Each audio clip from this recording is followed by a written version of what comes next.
Una exposición de las 7 edades de la Iglesia por el hermano William Marion Branham. Capítulo 10.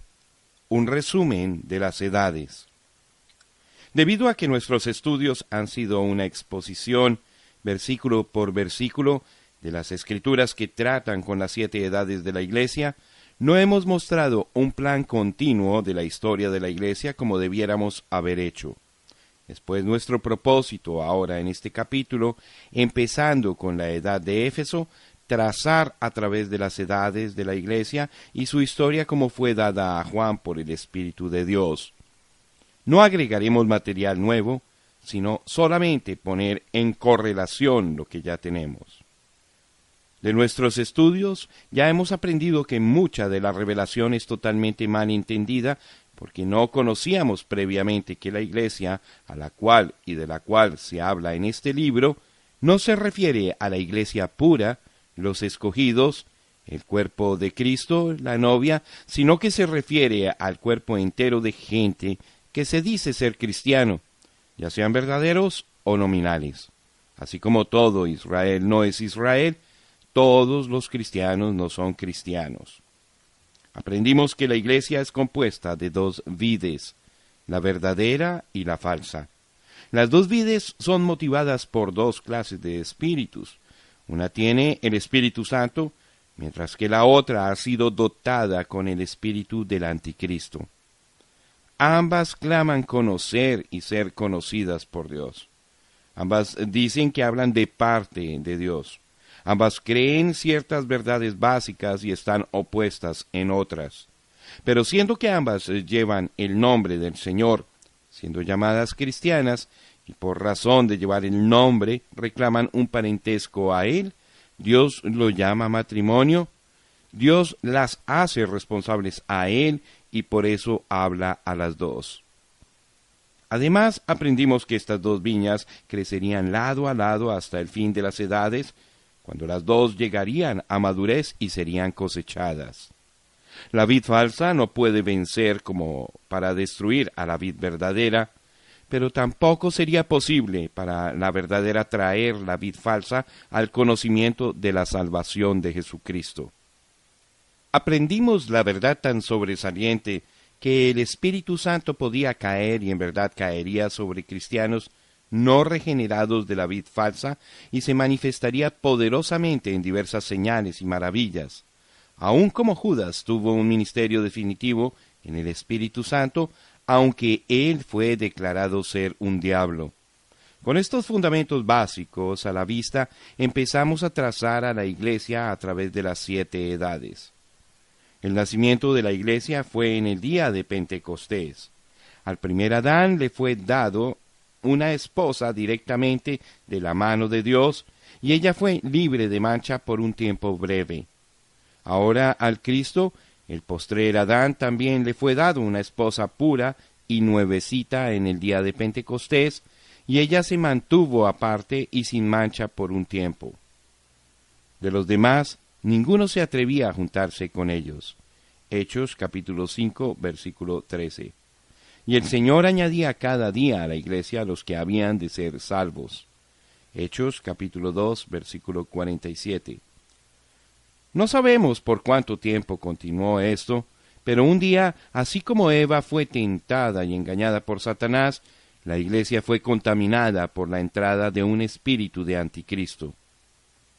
Y todo espíritu que no confiesa que Jesucristo ha venido en carne no es de Dios, y este es el espíritu del anticristo, el cual vosotros habéis oído que viene, y que ahora ya está en el mundo.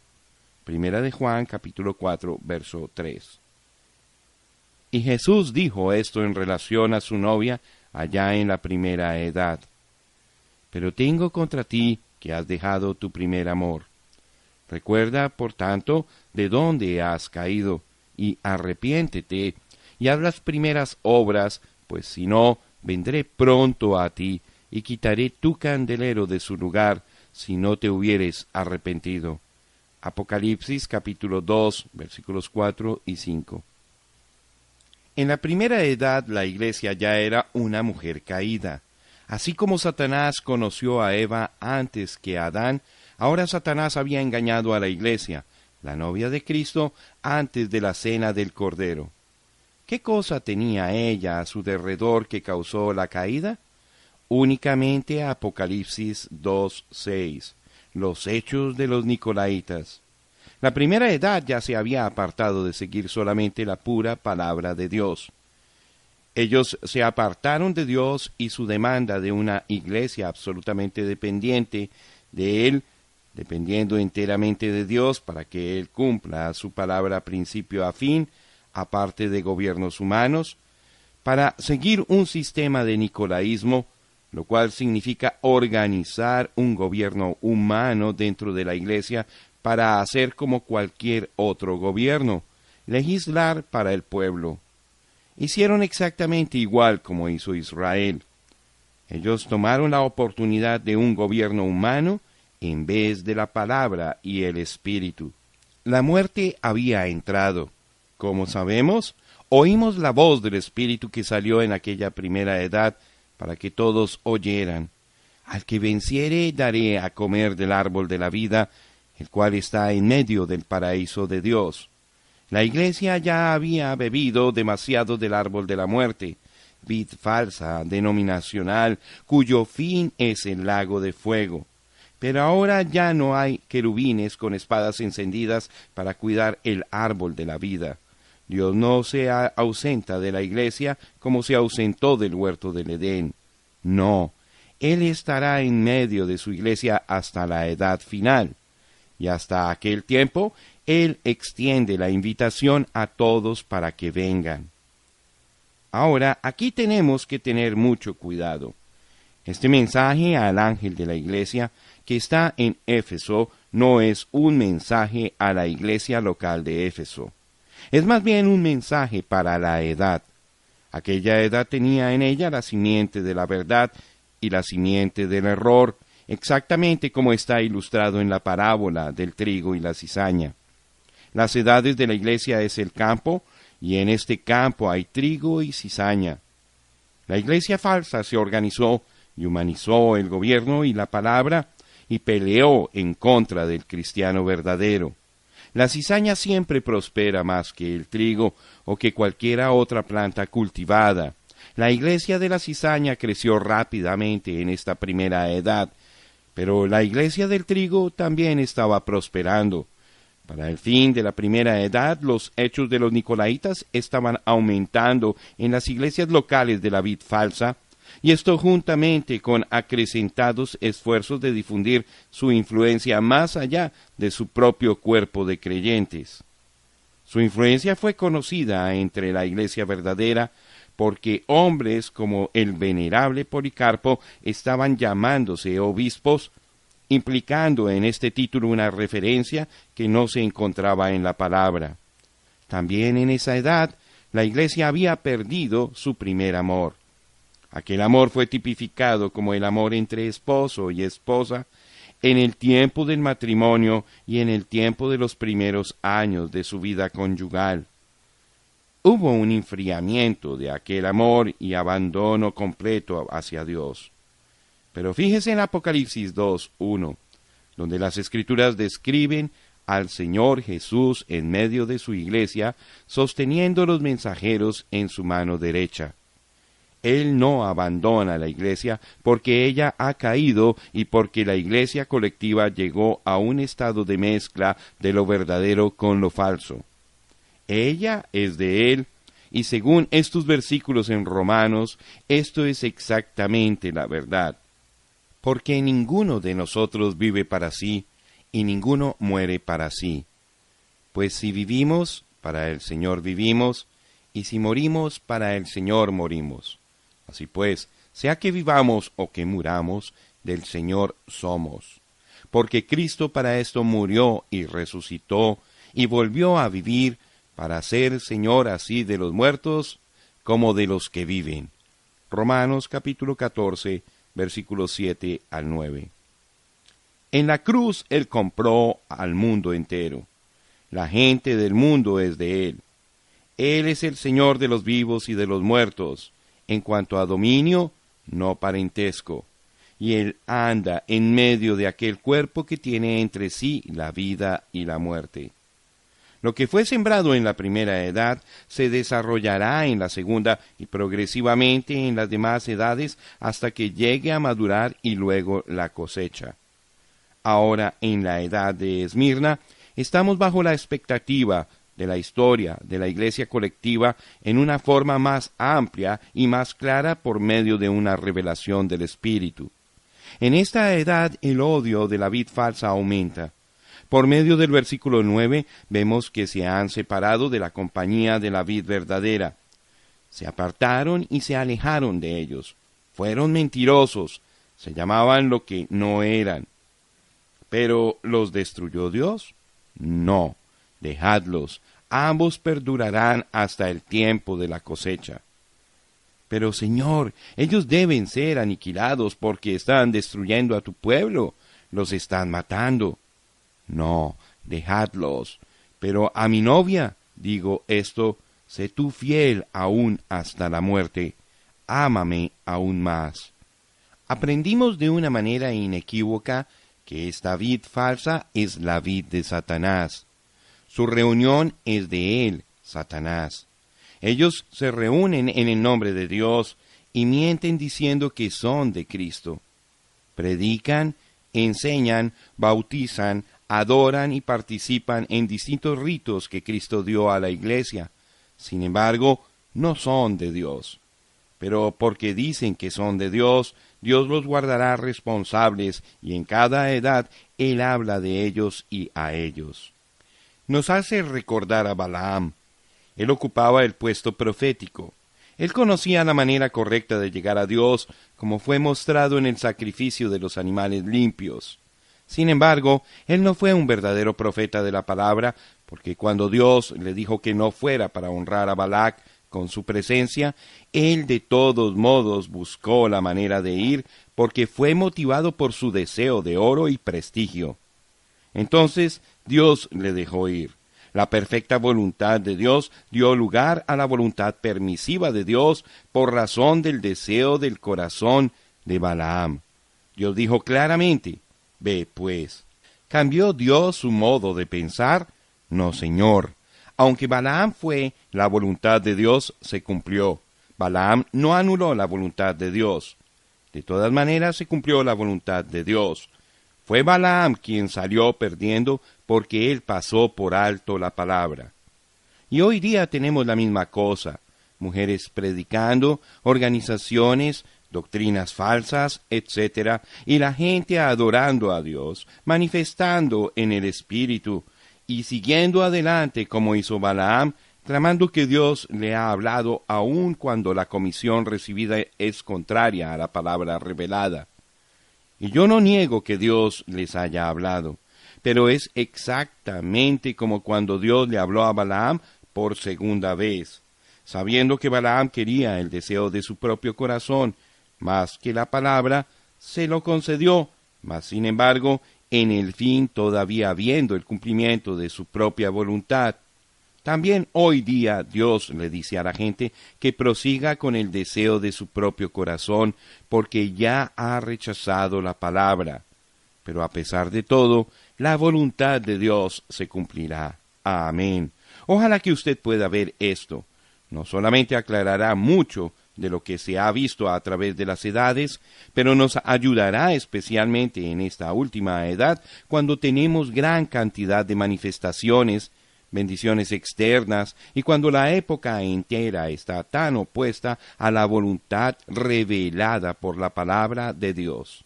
Si alguna edad recibió un mensaje de Dios fuerte y claro, fue esta.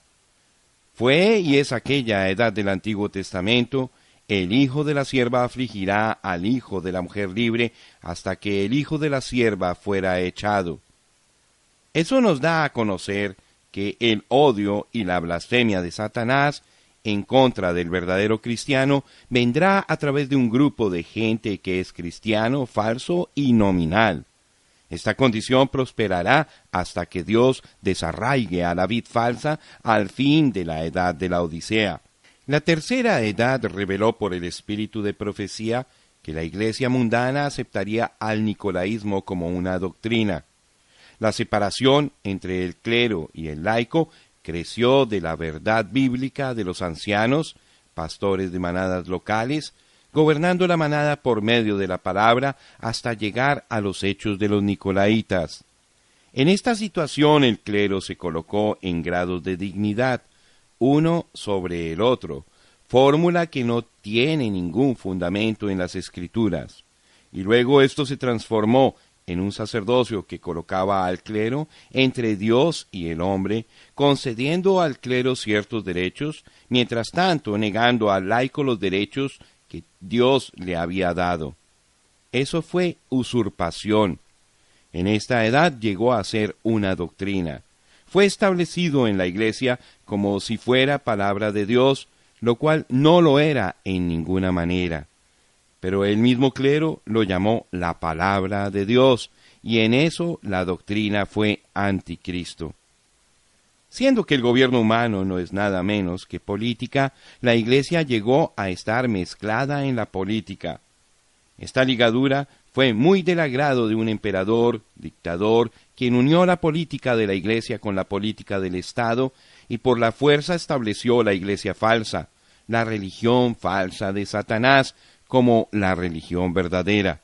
Y por medio de distintos edictos de muchos emperadores, hallamos a la Iglesia falsa con poder del Estado, destruyendo la vid verdadera aún más ávidamente. Aunque duele decirlo, la vid verdadera no estaba totalmente libre de esta doctrina. Con eso no quiero decir que la vid verdadera haya establecido en alguna ocasión las ideas nicolaitas como una doctrina. No fue así, pero aquel gusanito de muerte continuó chupando la vida de la vid verdadera con la esperanza de que algún día cayera. Aún entre la misma iglesia verdadera había quienes Dios había llamado como sobrestantes que estaban cargando ese título para significar un poco más que solamente una responsabilidad local. No existía el entendimiento claro de Pablo en la iglesia en este tiempo, porque Pablo había dicho, y glorificaban a Dios en mí, Gálatas 1:24. Sin importar qué autoridad tenía Pablo, él mantenía a la gente mirando a Dios, de quien procede toda autoridad, pero el clero siempre estaba mirando hacia la dirección divina, además de la dirección humana, y así dando honra donde ésta no correspondía, y hallamos que la iglesia verdadera estaba manchada con humanismo. Con nicolaísmo ya establecido, sucesión apostólica, ministros colocados, pastores elegidos por votos, etc., solamente era un paso más para que la iglesia falsa entrara en balaamismo. El segundo paso hacia la profundidad de Satanás ya estaba en progreso. Este segundo paso fue la doctrina de Balaam, Apocalipsis 2:14, con la cual Balaam enseñó a Balac cómo hacer tropezar a los israelitas por medio de una reunión unida. Allí, los huéspedes harían dos cosas adicionales en contra de la palabra de Dios. Usted recordará que Balac necesitaba ayuda para preservar su reino. Él llamó al hombre más espiritual de su día, Balaam, quien dio el consejo que enredó y destruyó a Israel. Fue, en primer lugar, la sugerencia que se unieran para hablar acerca de los asuntos, comer juntos y aparejar las cosas. Porque desde luego, en entenderse el uno al otro se aprovecha mucho, pues una vez que ya se entienden, entonces se pueden proseguir. El siguiente paso sería adorar juntos y, desde luego, un poco de esfuerzo de parte del amo de casa, por lo regular, logra que los huéspedes procedan mucho más allá de lo que tenían pensado. Ahora, eso no sucedió solamente allá en la iglesia de Dios en el Antiguo Testamento, sino también en la iglesia del Nuevo Testamento. Porque hubo un emperador que, como Balac, necesitaba ayuda para asegurar su reino. Constantino invitó a la primera iglesia cristiana de Roma, el cristiano nominal, para que le ayudara a conseguir el respaldo de los cristianos, siendo que era un cuerpo muy numeroso. El resultado fue el Concilio de Nicea del año 325. Allí se congregaron los cristianos nominales y los cristianos verdaderos según la invitación de Constantino. Los cristianos verdaderos no tenían ningún negocio asistiendo a tal reunión. A pesar de todo lo que Constantino pudo hacer para unirlos, los creyentes verdaderos reconocieron que no estaban en su debido lugar y se fueron. Pero a los que permanecieron, Constantino dio parte de la tesorería del Estado, juntamente con poder político y físico. La gente fue introducida a la adoración de ídolos y al espiritismo, porque estatuas con los nombres de santos fueron colocados en los edificios, y la gente fue enseñada a conferir con los muertos y orar a los santos, lo cual es nada menos que el espiritismo. En lugar del alimento que el hombre en verdad necesita, la palabra de Dios, fueron dados credos, dogmas y ritos, los cuales también fueron ejecutados por el Estado, y sobre todo les dieron 3 dioses con el nombre triple y compuesto del único Dios verdadero. Y el bautismo en agua en el nombre del Señor Jesucristo fue puesto a un lado para dar lugar al bautismo pagano en 3 títulos. Los creyentes verdaderos no debieran haber ido, pero ya habían perdido mucho de la verdad y ahora ellos también perderían el entendimiento de la divinidad, deidad, y aceptarían los títulos en vez del nombre para el bautismo en agua. Ahora, fíjese bien en esta doctrina de Balaam. Dese cuenta sobre todo que es la maniobra deliberada y precisa de un clero corrupto tratando de ligar la gente a ellos mismos, guiando el pueblo deliberadamente al pecado de incredulidad. La doctrina nicolaíta fue la corrupción del clero cuando se esforzaba por obtener poder político entre ellos mismos, mientras que el balaamismo es el acto de sujetar la gente a su sistema de credos y adoración para mantener control. Ahora, fíjense bien en esto, ¿qué fue lo que ligó la gente a la iglesia nominal y por medio de lo cual la gente fue destruida? Fueron los credos y dogmas convertidos en afirmaciones o reglamentos de la iglesia. Fue la doctrina de la Iglesia Católica Romana. No les fue dado el alimento verdadero, la palabra. Les fue dado más bien el alimento que procedía de la adoración de ídolos, el paganismo babilónico forrado en terminología cristiana. Y ese mismo espíritu y doctrina están ahora mismo entre todos los protestantes y se llama denominación. Nicolaísmo es organización, humanizando el liderato de la iglesia y, en efecto, echando fuera al espíritu. Balaamismo es denominacionalismo, lo cual toma el manual eclesiástico en vez de la Biblia. Y aún en esta hora tan avanzada, muchos de los hijos de Dios están enredados en el lazo del denominacionalismo, y Dios está clamando: «Salid de ella, pueblo mío, para que no seáis partícipes de sus pecados, ni recibáis parte de sus plagas». Apocalipsis capítulo 18, verso 4. ¿Ve usted? Ellos son ignorantes.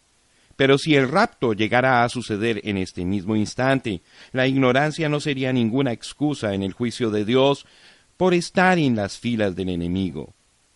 Esto del clero organizándose por grados jerárquicos hasta llegar a una cabeza, un presidente, es una manifestación del espíritu del anticristo. No importa cuán maravilloso y necesario parezca. Es nada menos que el razonamiento humano tomando el lugar de la palabra. Y cualquier persona que esté en las denominaciones organizadas está en el mero centro del sistema del anticristo. Ahora, déjeme decir esto para aclarar este detalle. Yo no estoy en contra de la gente, estoy en contra del sistema. Con la unión del Estado y la Iglesia, todo quedaba preparado para las edades del oscurantismo. Y por cierto, por 1000 años la Iglesia entró en la profundidad de la oscuridad, conociendo la profundidad de Satanás. cuando cualquier gente religiosa acepta el nicolaísmo y el balaamismo, y además tiene el respaldo del poder político, físico y económico, hay un solo camino en que puede seguir, y ese camino conducirá directamente a la doctrina de Jezabel. Ahora, ¿por qué decimos esto? Porque, como vimos en el estudio de la Cuarta Edad, Jezabel fue una sidonia, la hija de Etbaal, quien fue el sacerdote rey de Astarte, y él era un asesino. Esta mujer se casó con Acab, rey de Israel, por conveniencia política. Entonces se apoderó de la religión de la gente y asesinó a los levitas, y edificó templos en donde mandó a la gente que adoraran a Astarte, Venus, y a Baal, el dios del sol. Ella redactó las enseñanzas y ordenó a sus sacerdotes que las proclamaran, y ellos a su vez mandaron a la gente que las aceptaran. Allí puede usted ver lo que la iglesia nominal fue en las edades del oscurantismo. Se apartaron completamente de la palabra de Dios, con la excepción de los nombres y títulos de la divinidad y unos pocos fundamentos escriturales. Torcieron lo poco que sacaron de la Biblia, cambiando su significado. Su colegio de obispos y otros escribieron voluminosos discursos. Sus papas se declararon infalibles y dijeron que recibían revelación de Dios y hablaban al pueblo de parte de Dios. Todo esto se les enseñaba a los sacerdotes, quienes, por medio del temor, hicieron que la gente lo creyera. Disentir, diferencia de opinión, era muerte o excomunión, lo cual podía ser aún peor que la muerte. Ahora fue la iglesia con la voz asegurada la que se apoderó de la situación, y locos con el poder, bebieron la sangre de los mártires hasta que los verdaderos cristianos quedaron casi exterminados y no quedaba casi nada de la palabra, y muy poca manifestación del Espíritu Santo. Pero la vid verdadera luchó y sobrevivió. Dios fue fiel hacia la manada pequeña, y a pesar de lo que Roma quizás haría con sus cuerpos, Roma no podía matar al espíritu dentro de ellos, y la luz de la verdad siguió brillando, respaldada por el poder del Espíritu Santo. Aquí quiero traer una observación muy iluminante. Los hechos y las doctrinas de los nicolaitas, la doctrina de Balaam y la enseñanza de la falsa profetisa Jezabel no constituyen tres espíritus ni son tres fundamentos espirituales. Estas tres únicamente son las diversas manifestaciones del mismo espíritu mientras baja de una profundidad a otra. Realmente es el espíritu organizacional del anticristo en sus tres distintas etapas. Ya una vez que el clero se había separado y organizado, oprimieron a la gente, guiándola y uniéndola también a la organización. Esta organización estaba basada sobre los credos y los dogmas que ellos enseñaban a la gente en vez de la palabra pura de Dios. Los ritos y las ceremonias aumentaron en la adoración, y dentro de poco tiempo este sistema era completamente un poder diabólico y militante que se esforzó por controlar todo por medio de la persuasión de discursos o por la fuerza literal. Recibió su energía de sus mismas profecías falsas y no de la palabra de Dios. Ahora era absolutamente anticristo, aunque vino en el nombre de Cristo. Después de lo que parecía ser un tiempo sin fin, durante el cual la verdad seguramente tenía que morir, hubo hombres quienes empezaron a protestar la infamia de la Iglesia Católica Romana, porque por ninguna exageración de la imaginación podía Dios estar en tales enseñanzas y en tal conducta. Estas protestas fueron pasadas por alto y murieron por falta de atraer la atención, o fueron sofocadas por Roma.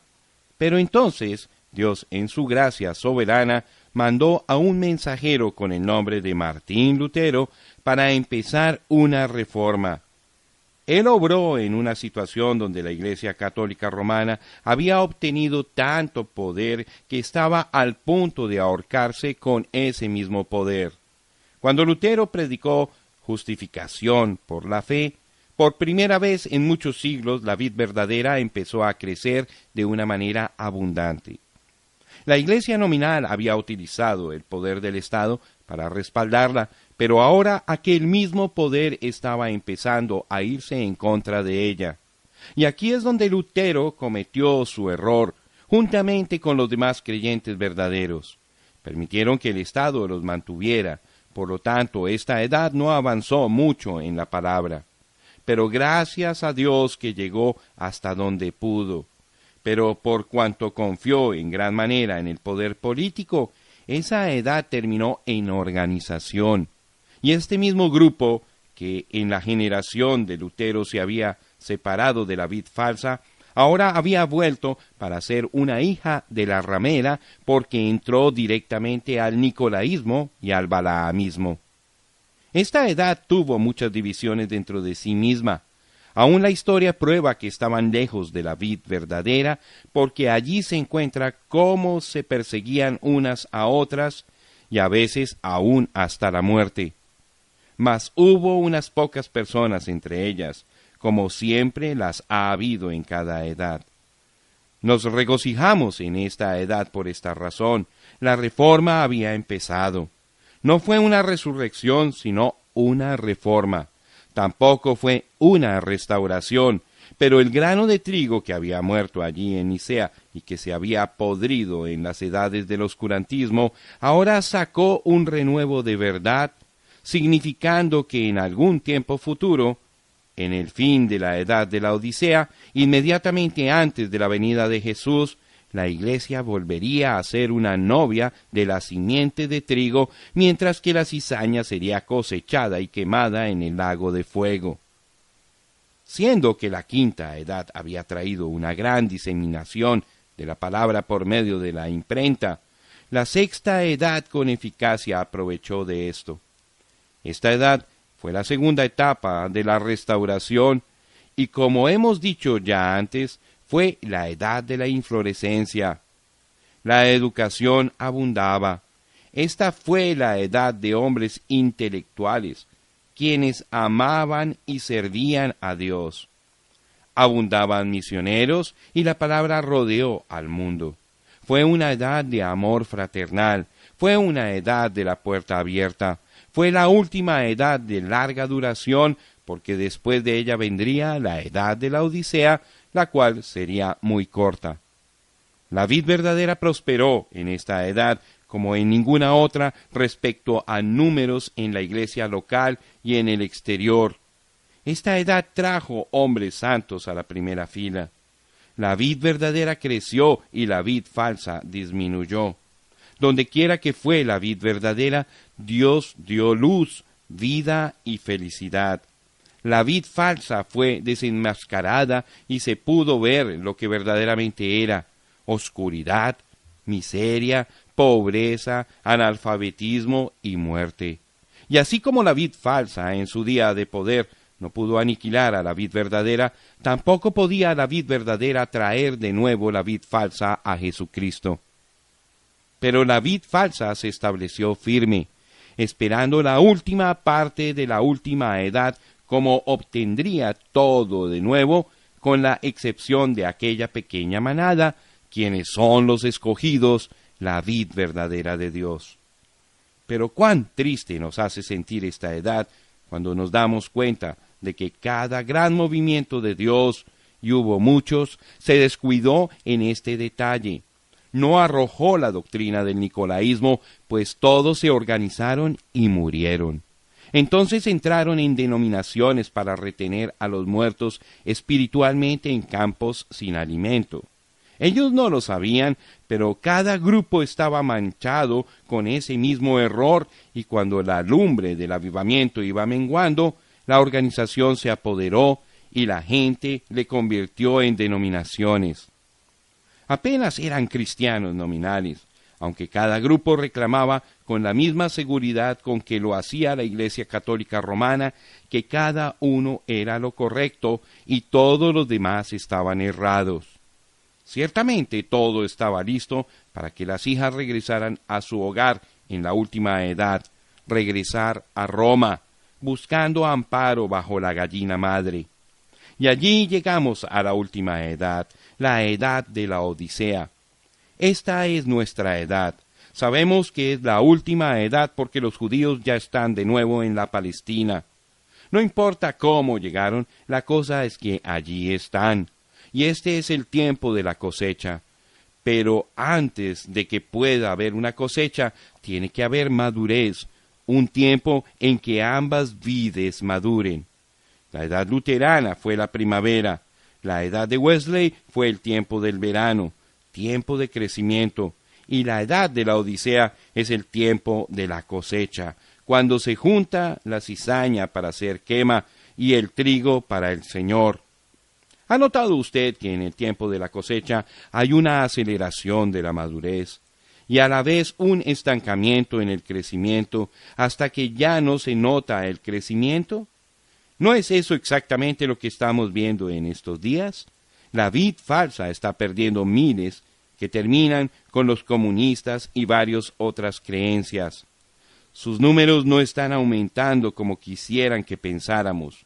Su dominio de la gente no es lo que era y en tantos casos asistencia a la iglesia es solamente una exhibición. ¿Y qué de la vid verdadera? ¿Está creciendo? ¿Dónde están aquellas enormes cantidades de gente que siguen viniendo a los avivamientos y responden a la invitación?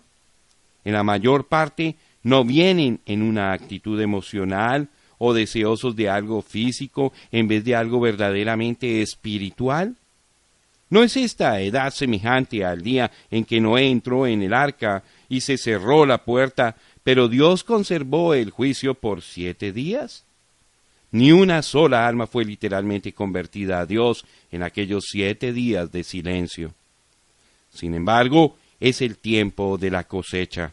Entonces tienen que llegar a la escena en esta edad aquellos quienes traerán el trigo y la cizaña a la madurez.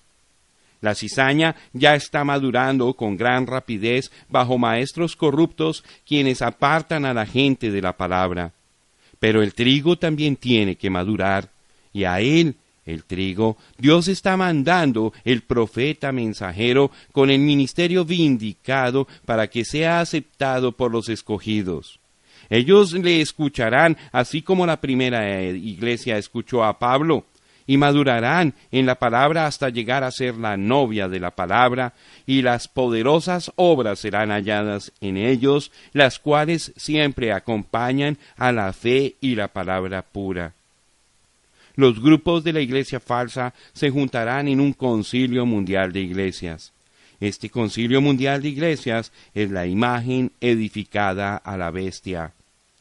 Después vi otra bestia que subía de la tierra, y tenía 2 cuernos semejantes a los de un cordero, pero hablaba como dragón, y ejerce toda la autoridad de la primera bestia en presencia de ella, y hace que la tierra y los moradores de ella adoren a la primera bestia, cuya herida mortal fue sanada. También hace grandes señales, de tal manera que aún hace descender fuego del cielo a la tierra delante de los hombres. Y engaña a los moradores de la tierra con las señales que se le ha permitido hacer en presencia de la bestia, mandando a los moradores de la tierra que le hagan imagen a la bestia que tiene la herida de espada y vivió. Y se le permitió infundir aliento a la imagen de la bestia para que la imagen hablase e hiciese matar a todo el que no la adorase. Y hacía que a todos, pequeños y grandes, ricos y pobres, libres y esclavos, se les pusiese una marca en la mano derecha o en la frente, y que ninguno pudiese comprar ni vender, sino el que tuviese la marca o el nombre de la bestia o el número de su nombre. Aquí hay sabiduría. El que tiene entendimiento cuente el número de la bestia, pues es número de hombre, y su número es 666. Apocalipsis capítulo 13, versículos 11 al 18. Ahora, recuerde, fue Roma pagana imperial, la cual cayó por la espada. pero fue curada de su llaga de muerte cuando se unió con la Iglesia cristiana nominal de Roma e incorporó el paganismo al cristianismo, y en eso llegó a ser el Santo Imperio Romano, el cual habría de permanecer hasta que viniera Jesús para destruirlo. Pero Roma no está luchando sola. Sus hijas están a su lado y ella obtendrá autoridad absoluta por medio del Concilio Mundial de Iglesias. Esto puede parecer muy imaginativo para muchos, pero en realidad está a plena vista para todos, porque las iglesias están aún ahora controlando la política y en el tiempo oportuno manifestarán exactamente cuán enorme es aquel control. Este movimiento ecuménico terminará con Roma siendo la cabeza, aunque la gente no se lo ha imaginado así. Esto es correcto, porque en Apocalipsis 17, versos 3 al 6, la palabra dice que la ramera, misterio Babilonia, está sentada sobre la bestia. Ella está controlando el último, o sea, el cuarto imperio. Esta iglesia romana lo está haciendo. Con el sistema mundial de iglesias bajo su dominio, Roma tendrá el control, y esta imagen, el sistema de iglesias, será obediente a Roma, porque Roma controla el oro del mundo. Entonces, toda la gente tendrá que pertenecer al sistema mundial de iglesias, o estar a la intemperie, a la misericordia de los elementos, porque no podrán comprar ni vender sin la marca de la bestia en la mano o en la frente. La marca en la frente significa que tendrán que aceptar la doctrina del sistema mundial de iglesias, la cual es el trinitarismo, etc. Y la marca en la mano significa cumplir con la voluntad de la Iglesia mundial. Con este gran poder los sistemas eclesiásticos perseguirán a la novia verdadera. Esta imagen tratará de prohibir que la novia predique y enseñe, etc. Sus ministros serán prohibidos de dar consolación y verdad a los que la necesiten.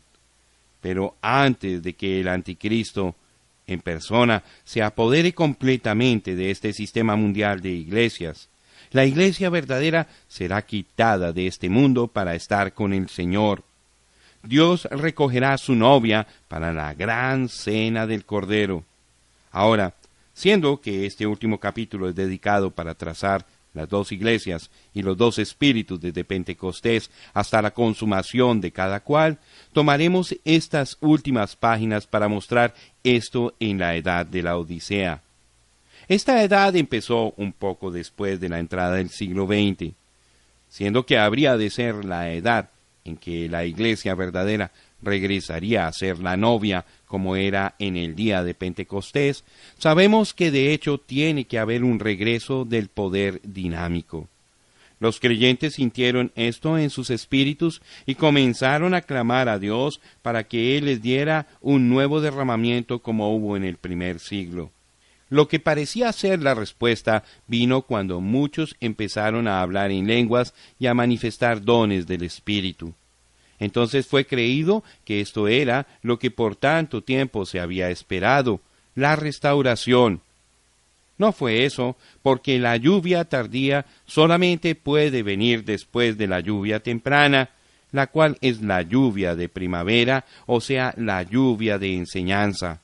Entonces la lluvia tardía es la lluvia de la cosecha. ¿Cómo podía esto ser la cosa real cuando todavía no había venido la lluvia de enseñanza? El profeta mensajero, quien habría de ser enviado para instruir a la gente y convertir los corazones de los hijos a los padres pentecostales, todavía no había venido. Entonces, lo que se pensaba que era restauración y la vivificación final para el rapto todavía no había venido. En todo esto hubo una mezcla de los injustos participando de bendiciones espirituales y manifestaciones del Espíritu Santo, como he mostrado anteriormente. También en eso hubo poder diabólico, siendo que hubo hombres bajo el control de demonios, aunque parecía que nadie se daba cuenta de esto.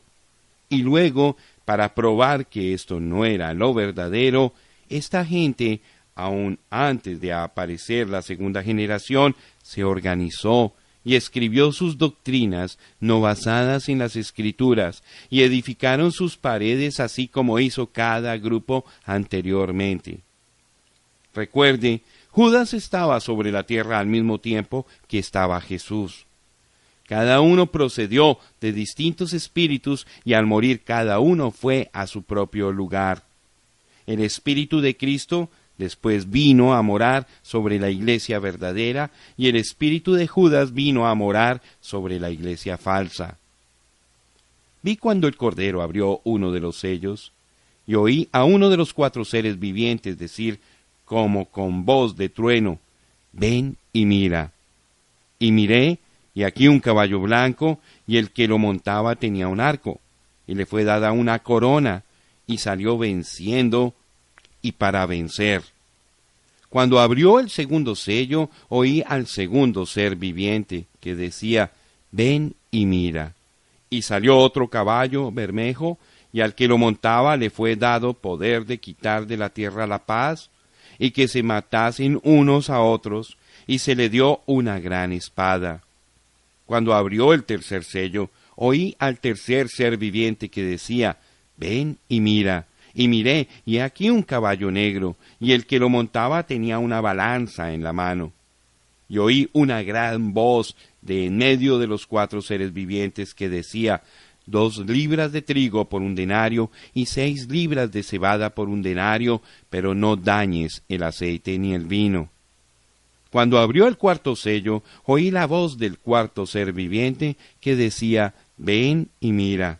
Miré, y aquí un caballo amarillo, y el que montaba tenía por nombre Muerte, y el Hades le seguía, y le fue dada potestad sobre la 4ª parte de la tierra, para matar con espada, con hambre, con mortandad y con las fieras de la tierra. Apocalipsis capítulo 6, versículos 1 al 8. Fíjese cómo aquel espíritu de Judas regresó como jinete sobre un caballo blanco. Fue blanco y tan parecido a lo real, así como Judas se parecía a Jesús. Le fue dada una corona al jinete del caballo blanco. ¿Cómo? Aquel espíritu ahora estaba en el líder del sistema nicolaíta, y él era el papa con una triple corona y se sentaba como Dios en su templo, llamándose el vicario de Cristo. Si vicario de Cristo quiere decir en vez de Cristo, o en lugar de, o de parte de Dios, entonces el Papa mismo se estaba llamando el Espíritu Santo, o mejor dicho, estaba echando fuera al Espíritu Santo para actuar en su lugar. Ese era el espíritu de Judas en él haciendo eso. ¿Ve usted cómo conquistó, saliendo victorioso y para conquistar? Cristo no hizo así. Todos los que vinieron a él ya estaban predestinados por el Padre.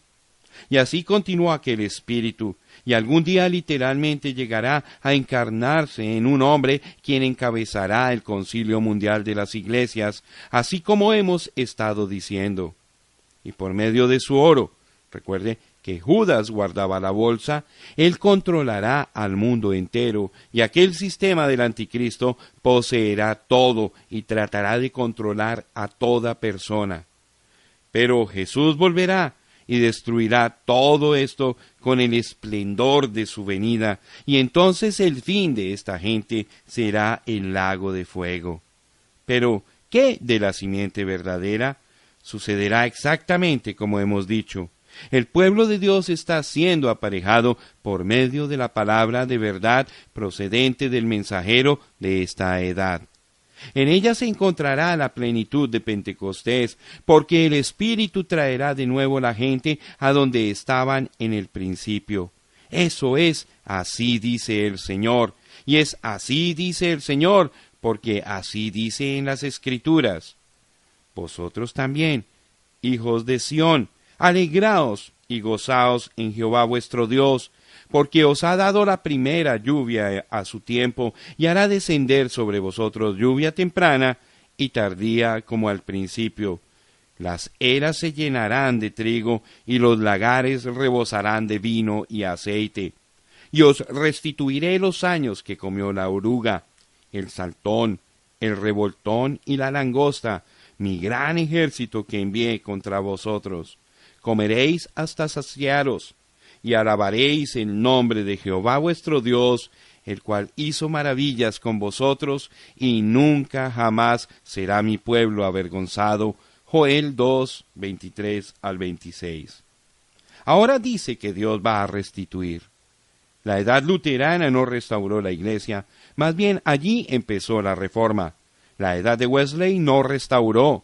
La edad pentecostal no restauró. Pero Dios tiene que restaurar porque no puede negar su palabra. Esto no es la resurrección de la iglesia, es la restauración. Dios llevará a la iglesia de nuevo a Pentecostés como en el principio. Ahora, fíjese en el versículo 25, donde nos dice por qué necesitamos restauración. La oruga, el saltón, el revoltón y la langosta se han comido todo menos la raíz y un poquito del tallo. Nos ha sido dicho que todos estos insectos son el mismo, pero en distintas etapas. Eso es correcto. Son el espíritu del anticristo manifestado en la organización, en la denominación y en la falsa doctrina a través de las edades. Ya que el tallo y la raíz serán restaurados. Dios no va a sembrar una iglesia nueva, sino que va a traer su planta original de nuevo a simiente original. Lo está haciendo, como dice en el versículo 23, por medio de la lluvia de enseñanza o temprana. Enseguida vendrá la lluvia de la cosecha o fe para el rapto. Por lo tanto, en estos mismos días estamos en cumplimiento completo de Mateo 24:24.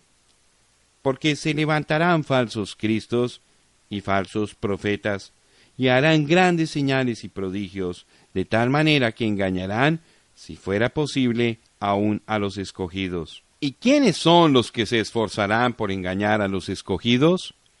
El espíritu del anticristo en los falsos ungidos de estos últimos días. Estos falsos ya han venido en el nombre de Jesús, reclamando que han sido ungidos por Dios para los últimos días. Son los falsos mesías, seres ungidos. Claman que son profetas, pero ¿son uno con la palabra? Jamás. Le han agregado o quitado. Nadie niega que el Espíritu de Dios esté sobre ellos, manifestándose en dones. Pero como Balaam, todos tienen sus programas, hacen sus súplicas para obtener dinero, ejercen los dones, pero niegan la palabra o la pasan por alto por temor de que una controversia pueda aminorar sus probabilidades de obtener más abundantes ganancias.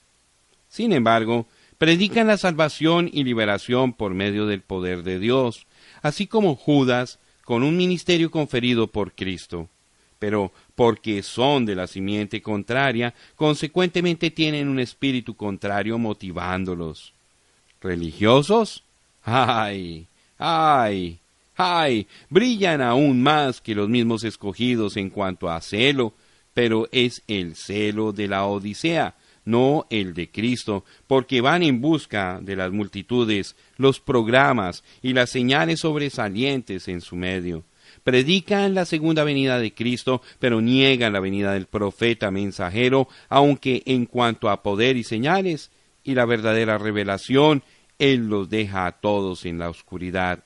Oh sí, este espíritu falso, que en los últimos días es tan semejante al verdadero, solamente puede ser conocido por su desvío de la palabra, y cuando se descubre que es antipalabra, siempre regresa al argumento que ya explicamos como falso. Obtenemos resultados, tenemos que ser de Dios. Ahora, antes de terminar, quiero traer este pensamiento. A través de todo el libro hemos estado hablando acerca de que la simiente de trigo fue sembrada. Luego brotaron 2 hojitas, luego la inflorescencia y finalmente la espiga verdadera. Puede ser que algunos estén pensando que hemos dicho que los luteranos no tuvieron al Espíritu Santo por razón de que su enseñanza básica fue la justificación. También puede ser que algunos estén dudando en cuanto a los metodistas, etc. No, señor, no estamos diciendo eso. No estamos hablando de los individuos, o sea, la gente, sino de la edad.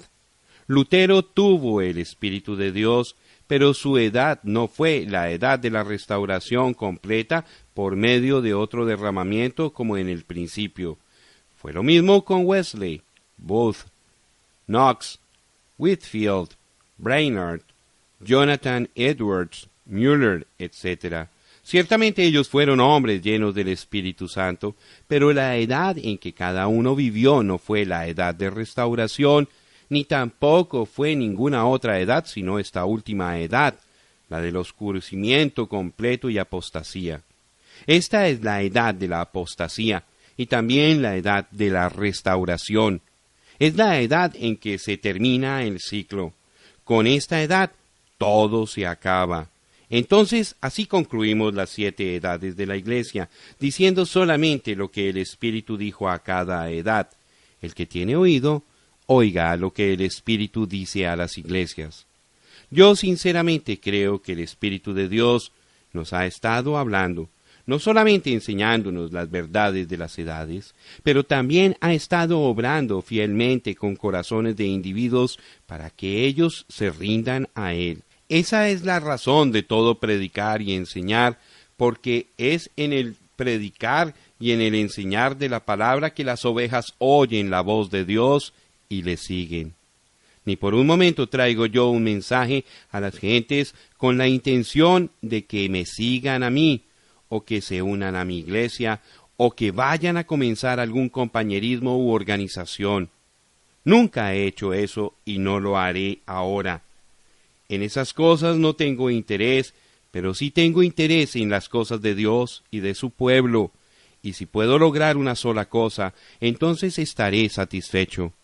Esa cosa es ver establecida una verdadera relación espiritual entre Dios y los hombres, por medio de la cual los hombres llegan a ser nuevas criaturas en Cristo, llenos de su Espíritu y viviendo de acuerdo a su palabra. Yo invito, ruego y aconsejo que todos oigan su voz en esta ocasión y rindan sus vidas completamente a Él, aun como confío en mi corazón que le he entregado mi todo.